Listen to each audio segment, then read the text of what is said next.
बहुत समय पहले की बात है। सरयू नदी के किनारे अयोध्या नाम का एक सुंदर राज्य था। अयोध्या के राजा थे राजा दशरथ। उनकी 3 रानियां और 4 पुत्र थे, राम, लक्ष्मण, भरत और शत्रुघ्न। जब राजा दशरथ ने राम को राजा बनाने की घोषणा की तब सभी लोग बहुत खुश हुए, लेकिन रानी कैकेयी खुश नहीं थी। महाराज, क्या आपको याद है आपने मुझे 2 वचन दिए थे? आज उन वचनों को पूरा करने का समय आ गया है। मेरा पुत्र भरत राजा बने और राम 14 वर्ष के वनवास को जाए। राजा दशरथ की आज्ञा पाकर राम और लक्ष्मण सीता के साथ 14 वर्ष के वनवास के लिए चले गए। पंचवटी में सीता माता ने एक सुनहरे रंग के मृग को देखा। रंग सुनहरा मृग अति सुंदर, सीता मन को भाए, कोई जाए इस मृग को अति शीघ्र ले आए। सीता माता की इस बात को सुनकर श्री राम मृग की खोज में जंगल की ओर निकल गए। बहुत देर हो गई, प्रभु राम अभी तक लौटे नहीं। लक्ष्मण, लक्ष्मण, हे सीते, हे सीते।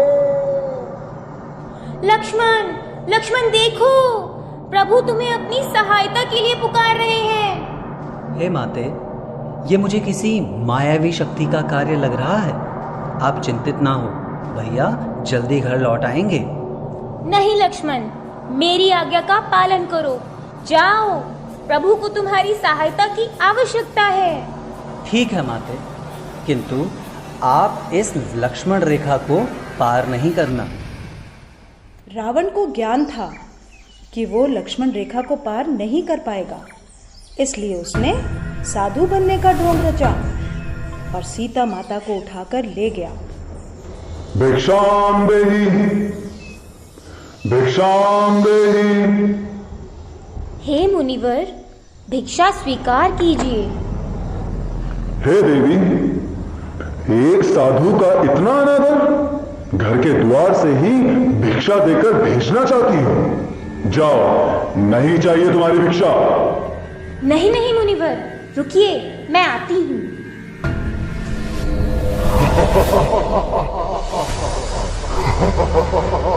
बचाओ, बचाओ, बचाओ, भैया लक्ष्मण, प्रभु राम, बचाओ, बचाओ, हे नाथ, मुझे बचाओ।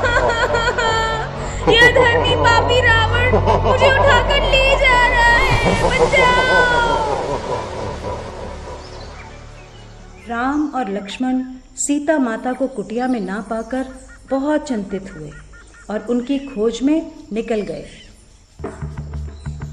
श्री राम, लक्ष्मण और हनुमान ने लंका पर चढ़ाई कर दी और राम और रावण का युद्ध हुआ, जिसमें श्री राम विजयी हुए।